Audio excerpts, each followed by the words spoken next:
बातें हम कैसे कहें। Alright, ladies and gentlemen, आप लोग सुनते हैं Hot FM 105, मुझे कहते हैं Khurram Tufail. Very warm welcome to City of Hip Hop। आज की एपिसोड में हमारे साथ एक बहुत ही बढ़िया से गेस्ट हैं। बड़ी मुश्किल से हमने उनको पकड़ा है, बड़ी देर से हम उनके पीछे थे कि वो उनसे वक्त लें और वो आएँ, उनसे गपशप करें और बहुत सारी बातें हैं जो आप जानना चाहते हैं उनके बारे में, उनके करियर के बारे में, उनके म्यूज़िक के हवाले से। वो म्यूज़िक में जो बात कर रहे होते हैं उसके पीछे रेफरेंसेस क्या होते हैं, क्या इमोशंस होते हैं, क्या मेमोरीज होती हैं या क्या एक्सपीरियंसेस होते हैं, वो सब शेयर करना के लिए हम उनसे रिक्वेस्ट करेंगे। हमारे साथ मौजूद हैं वन एंड ओनली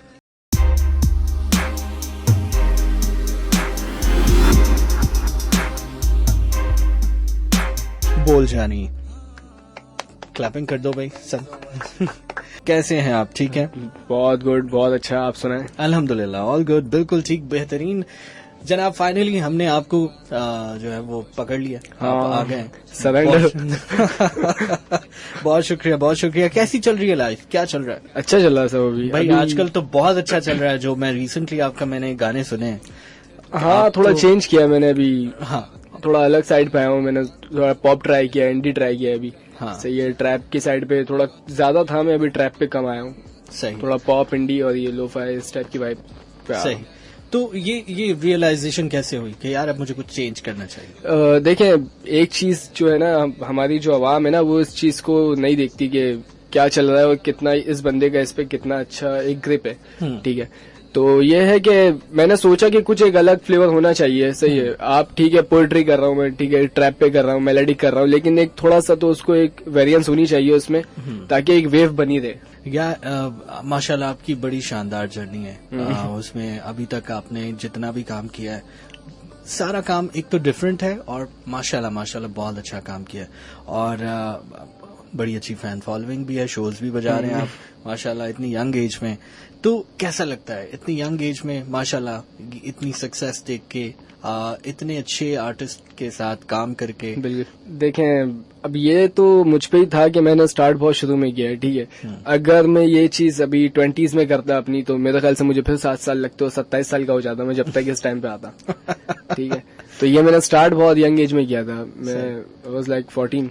अच्छा, हाँ। माशाल्लाह, बेहतरीन। हमारे यहाँ 14 में बच्चे या तो उनको क्रिकेट का शौक होता है, गेम्स का शौक होता है, या दूसरी गेम्स खेलने कूदने में, लेकिन इतनी यंग एज में 14 में लिखने का शौक। देखें, एक इन्फ्लुएंस होती है। हाँ, एक घर वालों की, आपकी जो अपब्रिंगिंग होती है ना, वो बहुत इंपॉर्टेंस देती है आपकी लाइफ में। तो ये मेरे घर पे मेरे चाचू लिखते थे, आई गेस। हाँ, चाचू लिखते थे, अम्मी भी लिखती थी, और मेरा जो कोई ऐसा म्यूजिक वाला माहौल था नहीं। ठीक है, मेरे जो पापा हैं वो ऐसे हैं कि मतलब उनका 9 to 5 वाला सीन था। तो मुझे कोई ऐसा नहीं मिला कि मुझे क्या म्यूजिक करो ब्रो, ठीक है, अच्छा जा रहा है। ये कोई किसी ने ऐसे बोला नहीं। हाँ, ये था कि अब मैं स्कूल में जाता था तो लोग सुनते थे गाने। ठीक है, लड़के आते थे, आपको पता है, एक से एक लड़का आता है। बिल्कुल ऐसे। तो किसी से कुछ सुना, किसी से कुछ सुना, फिर वो घर पे जाके देखा, तो ऐसे ऐसे इंटरेस्ट बढ़ा। तो आपका गाना भी है मकाम, उसमें आपने अपनी वालिदा के साथ एक एक बॉन्डिंग उसको एक्सप्रेस किया है। यकीनन ये जो ताल्लुक है, ये जो रिश्ता है, इस कदर गहरा है कि इस पे जितनी भी बात की जाए, और इस कदर खालिस है बिल्कुल कि इस पे आप अल्फाज कम पड़ जाएंगे। सही। माशाल्लाह आपकी मदर ने आपको बहुत ज्यादा सपोर्ट किया। बहुत। ठीक है, तो वो चीज यकीनन हेल्प तो करती है लाइफ में जब आपकी फैमिली आपको सपोर्ट करती है, और ये जरूरी भी होता है ये सपोर्ट सिस्टम। तो ये आप इसको किस तरह से बयान करेंगे कि आपकी मदर कितना उनका किरदार है आपकी सक्सेस में, जो अभी इस वक्त आप माशाल्लाह जिस जगह आप हैं? 90% होगा। अच्छा, हाँ, ऑब्वियसली ऐसा ही है। देखिए, इज्जत देने वाला और ये सब देने वाला अल्लाह है, लेकिन एक जो जमीन पे वसीला बनते हैं ना, उसमें से एक तो आपके घर पे जो एक मेन कैरेक्टर होता है वो होता है अम्मी का। ठीक है, बिल्कुल ऐसे। और अगर वहां से आपको सपोर्ट मिले ना, तो फिर वो बात अलग होती है कि आपको कोई तो कहने वाला होता है कि नहीं आप अच्छा कर रहे हो बहुत, लगे तो। बिल्कुल ऐसे ही। ये बिल्कुल। अच्छा, अब आपके म्यूजिक के बारे में भी बात करते हैं। माशाल्लाह आजकल तो आपके गाने इतने बेहतरीन आ रहे हैं। मैं इकबाल उसका तो मैं फैन हो गया हूँ। क्या बढ़िया गाना है, क्या बढ़िया गाना। और एंड पे जो क्लाइमेक्स है वो तो एक मतलब आप एकदम आपको झटका लगता है कि ये क्या हुआ, ये क्या। इतनी खूबसूरती से वो आपने उसको सारी स्टोरी को जो है वो एक्सप्लेन किया है। ये एक्सपीरियंस कैसा रहा? इसकी वीडियो भी हमने देखी है, वीडियो पे भी बड़ी मेहनत हुई है। उसकी जो बारीकियां हैं उन सब चीजों का ख्याल रखा गया है। जितने भी आर्टिस्ट हैं उसमें, एक्टर्स हैं, उन पे साफ दिखाई दे रहा होता है कि उन पे काम हुआ है, मेहनत हुई है। सो ये एक्सपीरियंस कैसा रहा इस सारे प्रोजेक्ट को लेकर के? स्टोरी टेलिंग का मुझे शौक था, बहुत ज्यादा था। मैं अभी से ये कोशिश कर रहा था कि मैं लिखूं। तो ये मेरी अभी की कोई ट्राई नहीं है। ये मैं 1 साल 1.5 साल से लगा हूँ कि मैं सोचूं कि मुझे लिखना क्या है, स्टोरी टेलिंग में क्या लिखना है। अभी ये था कि स्टोरी टेलिंग जो होती है वो लड़का लड़की के बारे में होगी, अपने बारे में होगी, किसी के। ठीक है, तो मैंने ये सोचा कि कुछ यूनिक होना चाहिए इसमें, कि जो आजकल चल रहा है। एक तो पहले मैंने ये थोड़ा लिखा था, मैंने खाली इसका स्टार्टिंग का लिखा, फिर मैंने इसको छोड़ दिया। अच्छा, ठीक है, ये मेरे ख्याल से मैंने को 3 दिन में लिखा है। 3 दिन में? 3 दिन में लिखा है ये। अच्छा। तो अगले दिन फिर मैंने सोचा कि इस पे बीच में क्या होना चाहिए। फिर मैंने पूरा वो एक बिठाया, एक माइंड में बनाया कि ऐसी स्टोरी होगी। पहले इसका अच्छा क्लाइमेक्स नहीं था। पहले ये बहुत अलग सीन था कि मारा किसने, और फिर ये इसका पार्ट 2 बनता इस हिसाब से। तो फिर मैंने बोला नहीं यार इसको शॉर्ट लो। मैंने फिर यहाँ से बीच में क्लाइमेक्स लिखा है इसका। तो पूरी स्टोरी एक माइंड में बन जाती है ना आपके। बिल्कुल। जब आप लिखने बैठते हो तो आपको पता होता है कि आपको जाना कहाँ है।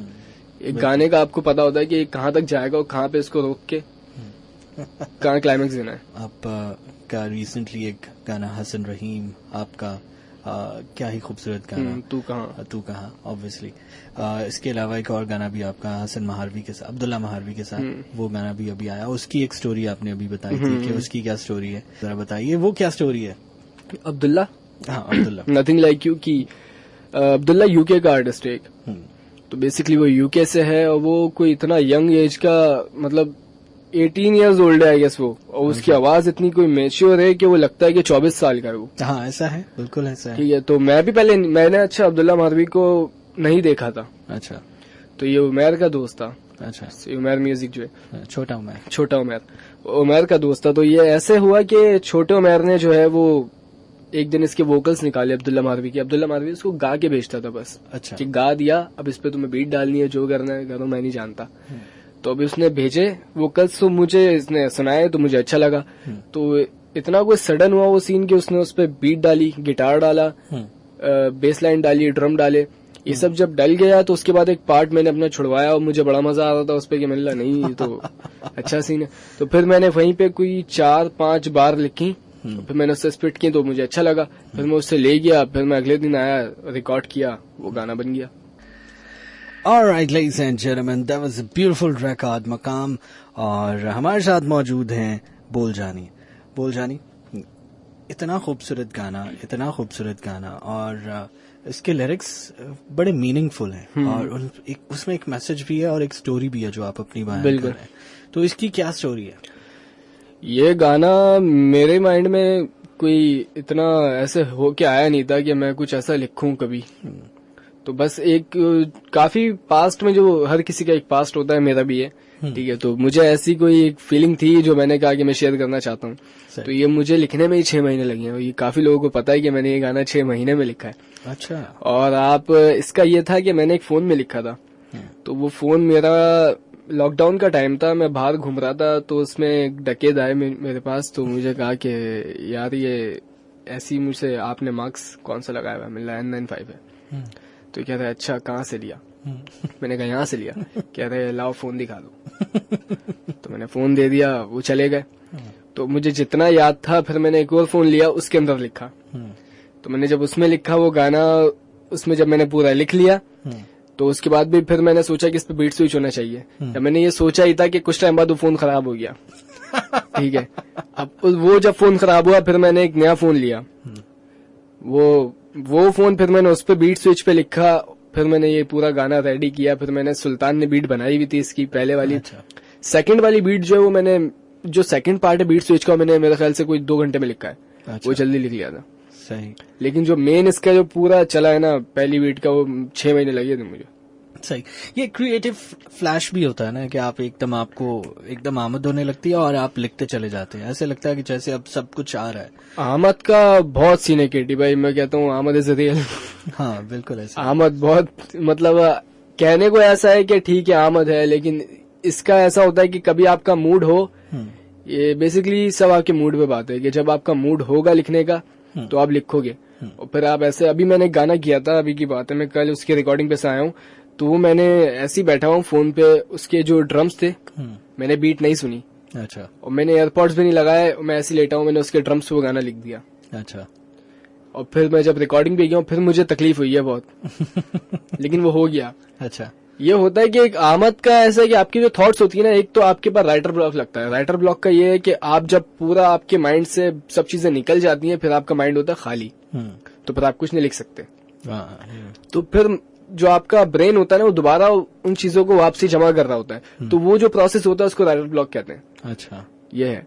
तो अब वो यही था कि आप थोड़ा रुक जाओ, थोड़ा वेट करो, फिर वापसी जो थॉट्स आए। कभी ऐसा होता है, अभी मैंने एक नया सीन किया है कि मैं अभी लिखना, पहले मैं रोज लिखता था कि मतलब 4 लाइनें लिखी, 2 लाइनें लिखी, छोड़ दिया। अब मैं ये कर रहा हूँ कि मैं लिखता नहीं हूँ, 3-4 दिन तक छोड़ दूंगा, फिर 4-5 दिन बाद में एक ही साथ पूरी वर्स ना खत्म करता हूँ, ताकि वो एक पूरा एक पैटर्न में चले। पैटर्न। अच्छा। बहुत सारे लोग ये जानना चाहते हैं, जितने लोग बोलजानी के नाम से वाकिफ हैं, शारे के नाम से वाकिफ हैं, सैविज के नाम से वाकिफ हैं, जास के नाम से वाकिफ हैं, सुपर डुपर सुल्तान के नाम से वाकिफ हैं, सब लोग ये जानना चाहते हैं कि मलीर गैंग अलग क्यों हुआ। केटी भाई, इसके पीछे जो है, मलीर गैंग कभी था ही नहीं। अच्छा। मलीर गैंग जैसा कभी कुछ नहीं था। मैंने कहीं नहीं लिखा कि मैं मलीर गैंग का हूँ, या कभी हमने एक अलग से पेज नहीं बनाया इंडिविजुअली के मलीर गैंग, या कहीं ऐसा कोई गाना नहीं जिसमें हमने कहा कि मलीर गैंग। अच्छा। तो मलीर गैंग जैसा कुछ नहीं था। हाँ, यह था कि हम सब साथ बैठते थे, हम एक ही जगह से थे, हम उसको रिप्रेजेंट कर रहे थे, तो हमने मलीर लेके ब्रेक किया उस नाम को। अच्छा। ठीक है, क्योंकि इस्लाम एरिया है, एक तरीके का कोई इतना खास कोई बना नहीं है मलीर। आपको भी पता है कि बहुत नॉर्मल इलाका है वो। तो इसलिए हमने खाली वो नाम लिया था, लेकिन मलीर गैंग जैसा कभी कुछ नहीं था। कभी हमने कहीं नहीं बोला मलीर गैंग है। और अलग होने की जहां तक बात है, तो अलग हम अभी भी नहीं हुए। अच्छा। बस ये कि अपने अलग अलग जगहों पे अपना काम कर रहे हैं, सब बिजी हैं। सैस अपने काम में बिजी है, सैविज अपने काम में बिजी है, शारे अपने काम में बिजी है, मैं अपना काम कर रहा हूँ। तो हमने ये सोचा कि एक साथ रह के ना, एक दूसरे का कंधा नहीं बनो, अपने कंधे संभालो पहले, वो अच्छा है। बेहतरीन, बहुत। और मैं इसलिए पहले से ना, मैं जब से ये सब साथ बैठते थे तब भी मैं सोलो गाने बनाता था। ठीक है, मैंने कभी, मेरा फोकस जो होता है ना वो सोलो पे ज्यादा होता है एज कम्पेयर टू कोलैबोरेशंस। अच्छा। तो मैं सोलो ज्यादा बनाता हूँ। तो मैं नहीं चाहता कि मैं कल को कोई ये बोले कि ये सैविज की वजह से उठाए, या जैस की वजह से उठाए, या शारे की वजह से उठाए। ठीक है, मुझे एक बंदा लगता है साथ में, वो सुल्तान होता है। सुल्तान और मैं एक जगह बिठा दो, अब मैं गाना बना के निकाल दूंगा। मुझे जरूरत ही नहीं है ना सैविज की, ना जैस की, ना शारे की। ये मुझे बताएं कि अभी आप बात कर रहे थे कोलैबोरेशंस की, आपने माशाल्लाह यंगस्टर्स के साथ भी गाना किया, टीवाई के साथ भी, तन्हा अंजुम के साथ भी। तो ये एक्सपीरियंस कैसा रहा? मेरा तो ख्वाब था और है अभी भी कि मैं उनके साथ जितने गाने बनाना चाहूँ वो कम है, मेरे लिहाज से तो कम है। अच्छा। तो उनका भी बहुत अच्छा है। एक मैं इनको सुन रहा हूँ कब से कि एक ब्लूटूथ फोन्स आते थे पहले। हाँ, सही है, ब्लूटूथ फोन से ना, मेरा एक कजिन है, उसके पास था इनका एक फोल्डर ना, यंगस्टर में से एक्सटिस्टेंट प्रोजेक्ट करके कोई एक था। अच्छा। तो उसके अंदर मैला मजनू, सही है, बरगर कराची, ये सब पूरी वेव थी इनकी उस टाइम की। तो मैंने वो लिए, जब मैंने सुने तो मैं उस पर ऐसा लूप पे आया हूँ कि मैं हैरान था कि क्या हुआ ये। क्योंकि मैंने खाली इनका नाम सुना था स्कूल में बहुत।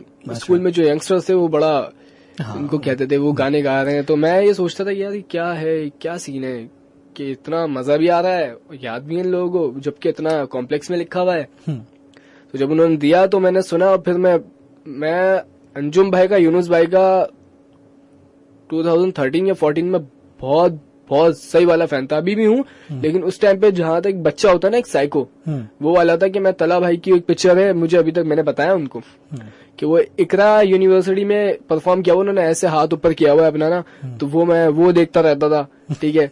हाँ, और टीवाई की एक पिक्चर है SQ के उस पे स्टूडियो में, वो देखता रहता था। इनका गाना आता था, मैं अपने यहाँ से दादी के घर पे जाता था, वहां सुनता था अकेला बैठ के। अच्छा। मैं ऐसा वाला था। अच्छा, आपने इतने सारे माशाल्लाह, बाकी जितने भी हमारी इंडस्ट्री में बहुत सारे जो बड़े बड़े नाम है, उन सभी के साथ ऑलमोस्ट आपने गाना कर लिया, सबके साथ आपकी कोलैबोरेशंस है। आपकी पर्सनल फेवरेट, आपका पर्सनल फेवरेट गाना कौन सा है जो आपने किसी और आर्टिस्ट के साथ किया? अनजान। अनजान, हाँ, नो डाउट, माशाल्लाह से उसके कोई 3 मिलियन है। 3 मिलियन।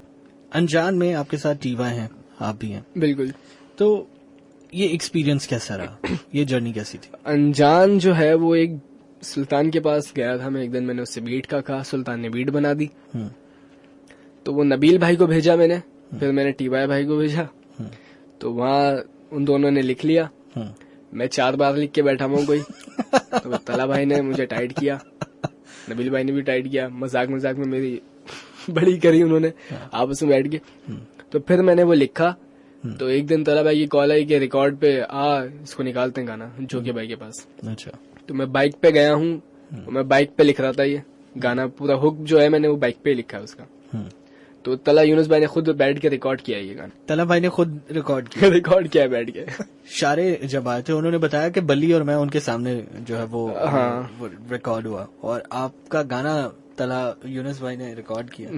क्या बात है। इनके तो तला भाई के तो काफी गाने, कराची चल मेरे सामने रिकॉर्ड हुआ है, गर्दिश मेरे सामने रिकॉर्ड हुआ है, और अभी आने वाले गाने काफी मेरे सामने हुए हैं। तला यूनुस भाई के भी मेरे सामने हुआ है, अभी जो उनकी EP आ रही है। क्यों बोल दिया मैंने ये? नहीं तो इसमें क्या मसला है? वो मेरे सामने रिकॉर्ड हुई है।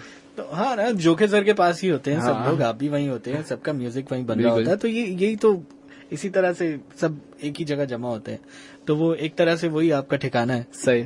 वही तो एक पॉइंट है जहाँ पे सब जाके इकट्ठे होते हैं। बिल्कुल। अच्छा, मोटिवेशन क्या है? आप माशाल्लाह इतना अच्छा म्यूजिक किए चले जा रहे हैं, एक के बाद एक हिट दिए चले जा रहे हैं, बड़े बड़े गाने दिए चले जा रहे हैं। क्या चीज है जो आपको मोटिवेट करती है?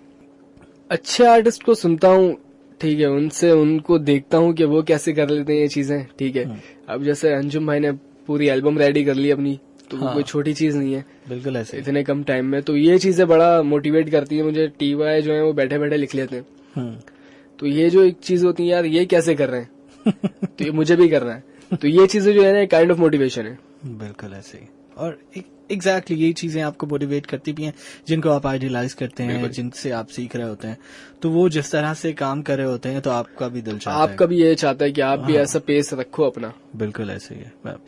सक्सेस को कैसे डिफाइन करेंगे आप? सक्सेस अभी है कहाँ?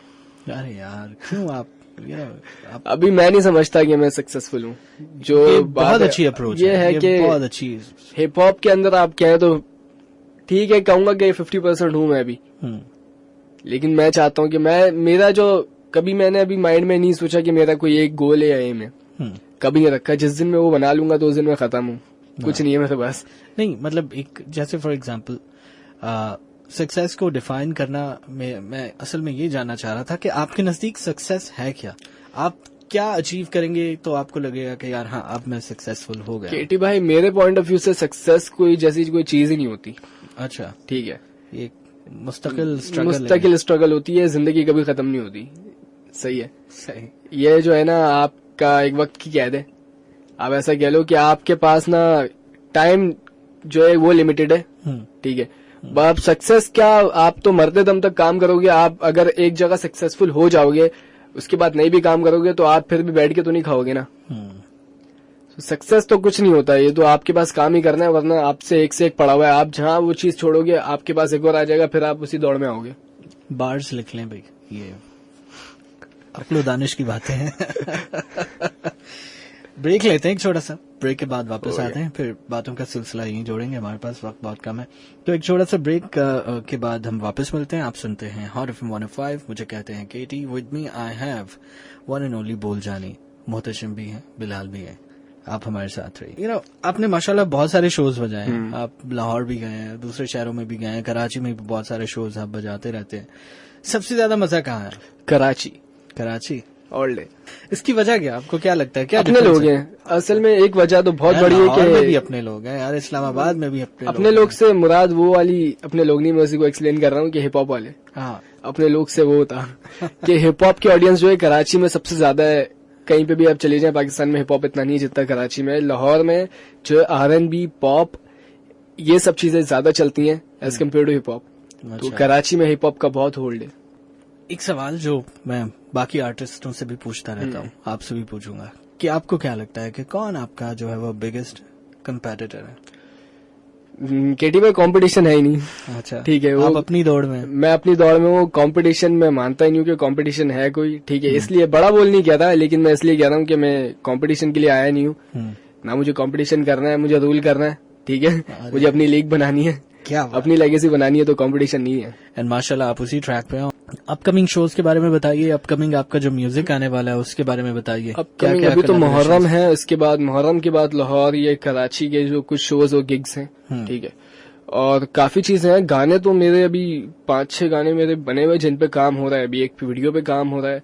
ठीक है, गाने तो मेरे अच्छे खासे हैं अभी, कि मैं इतने हैं कि मैं साल के एंड तक बैठ सकता हूँ, लेकिन बैठूंगा नहीं। अच्छा, बनाने गाने। टॉप 5 अपने फेवरेट गाने बताएं, अपने भी और दूसरों के भी, जो आप बाकी लोगों के सुनते हैं उर्दू हिप हॉप में। पहला तो मैं गुमान, सेकंड जे सर का है कह दो, हाँ सही है। थर्ड नबील अकबर का, नबील अकबर का है ना क्या, वो गाना कौन सा था, कैद के अंदर है एक। ठीक है, वो। और अपना शारे का एक लगा लें कोई, शारे का एक गाना है अपना, अटैचमेंट्स। नहीं, इसका एक गाना है लेट करके है, अभी आया नहीं है सही वो। अच्छा, लेट। और 5th पे सारे राज उगलते जा रहे हैं। नहीं तो मैं ऐसे ही बता रहा हूँ, अच्छी बात है, थोड़ा उसका वीडियो निकाल रहा है वो, तो कुछ अच्छा हो जाए। हाँ बिल्कुल सही। और 5th पे किसको डालूं? 5th पे कोई नहीं, 5th पे मैं खुद हूँ। अच्छा, जबरदस्त। सबसे ज्यादा मजा तो आपको आया कराची में, सबसे कम एंजॉय कहाँ किया आपने शो करते हुए? कम एंजॉय कभी भी शो करते हुए कम एंजॉय नहीं होता। जहाँ ऑर्गेनाइजर्स ने भंड मार दिया। ये तो कराची में भी मारा है बहुत। स्टार्टिंग में तो हमें इतने रगड़े लगे हैं कि मैं क्या ही बताऊं आपको, कि पैसे लेके भाग गए। सही है, अब शो किया है हमने, स्टेज से नीचे आए हैं, लाइट्स बंद हो गई, ऑर्गेनाइजर गायब है। अच्छा, तो ये जो बड़ा सीन हुआ है, बहुत हुआ है। अब अगर मैं आपसे पूछूं कि आप अपने म्यूजिक को डिस्क्राइब करें तो कैसे डिस्क्राइब करेंगे?